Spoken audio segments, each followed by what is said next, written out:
Sing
apa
Assalamualaikum warahmatullahi wabarakatuh. Mugi rahayuning pangeran ingkang maha welas saha maha asih. Saha winantu sagunging karaharjan karahayon kawilujengan. Mugi kasarira wonten ing ngarsa jengandika sami. Kunjuk panjenenganipun para sepuh, para pinisepuh aji sepuh dalah kasepuhan. Ingkang sampun pono ing pamawas miwah lebda ing pitutur. Ingkang pantes pinundi. Kunjuk panjenenganipun pangarsanipun dusun Kalimalang dalah perangkatipun. Panjenenganipun Bapa Sukardi dalah Bapa Widayanto. Sokibul Hajah ingkang bagya mulya. Kunjuk panjenenganipun keluarga agung kesenian Langen Dwi Tunggal. Dalah Langen Marga Budaya tebih saking wewengkon Sepakung. Sedaya sanak kadang pamirsa budaya ingkang kawula tresnani. Kanthi linambaran prapsilaning budi mewah ngaturaken sewu agunging pangaksama keparenga tiyang kawula singlar saking anggering tata krami deksura ing patrap nigas wacana hamunggel sabda mradokpa saking keparengipun Bapa Edi Widayanto sak kulawangsa kinenah ngaturaken minangka talanging basa. Pramila saking punika ingkang supados Gusti tansah paring nugraha nirhing sambikala. Minangka purwakaning atur sumangga langkung rumiyin. Tansah ngunjukaken raos puji dalah syukur mangalembana wonten ngarsanipun Gusti ingkang paring gesang. Ingkang sampun ambeberaken rahmat nikmat taufik sarta hidayah dalah inayahipun katiti sagunging dumadi tansah kajiwa kasarira wonten ing ngarsa jengandika sami sehingga wonten ing sonten punika kita saged kempal manunggal nyawiji dadi siji kanthi pangajab hanungil raos saha hangestreni punama ingkang dados hajatipun panjenenganipun Bapa Edi Widayanto. Mugi tansah suka ing basuki. Ewondene panjenenganipun Bapa Edi Widayanto. Hangaturi brayat Langen Marga Budaya saha Langen Dwi Tunggal wonten ing wekdal punika nuwun inggih Bapa Edi Widayanto anggadhahi pangucap utawi nadhar bilih ing sakmangkih menawi kelampah tetakanipun ingkang putra Kaindra Syah dan Naufal badhe hangaturi seni kuda kepang wonten ing wekdal punika. Pramila saking punika estu pangucap utawi nadharipun Bapa Edi Widayanto saged kaleksanan kanthi nawe itu anyebut asanipun zat ingkang maha kuwaos nuwun inggih asa sifat zat ingkang Rahman saha Rahim estu pangucap nadhar punika wonten ing wekdal punika saged kaleksanan sehingga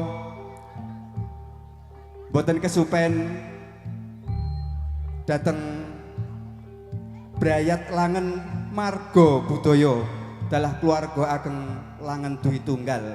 Estu saking panjenenganipun Bapak Edi Widayanto sak kula wangsa ngaturaken agunging panuwun ingkang sampun kersa hanglaksanani timbalanipun sehingga saged makarya paring panglipur dhateng sanak kadang khususipun dusun Kalimalang dalah sak kiwa tengenipun.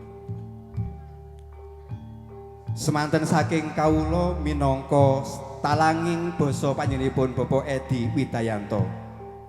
Ibu pilih anggen kawula ngaturaken kiranging titi tata ing babagan sastra dalah basa nyuwun lumuntuning samudra pangasami.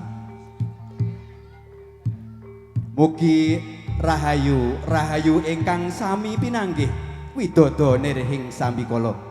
Mugi-mugi sak sampunipun pahargyan punika keluarga agung Bapak Sukardi dalah Bapak Edi Widayanto tansah manggih bagya mulya sembada ingkang jinangka basuki ingkang KSD. Sugeng hamirsani insyaallah ing samangkih sak sampunipun paripurna pahargyan punika dipun lajengaken mangkih dalu. Nuwun kawula nuwun. Wassalamualaikum warahmatullahi wabarakatuh.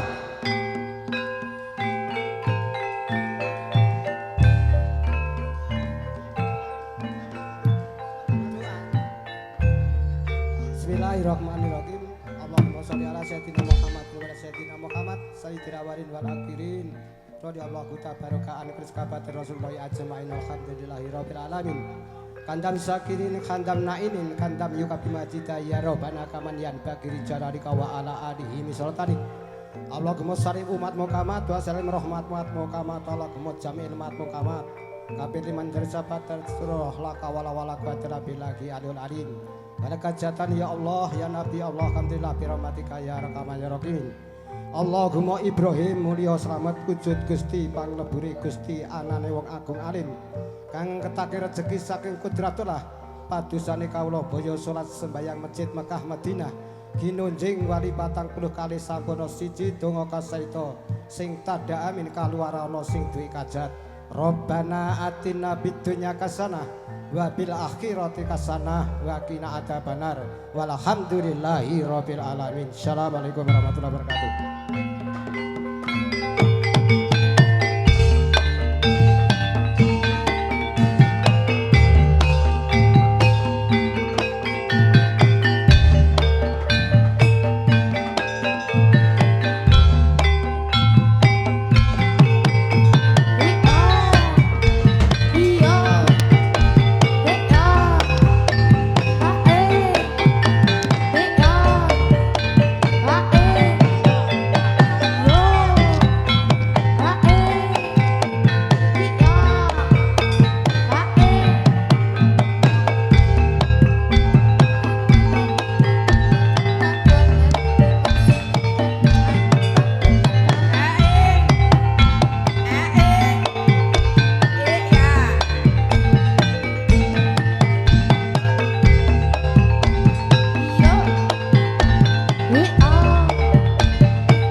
Napa?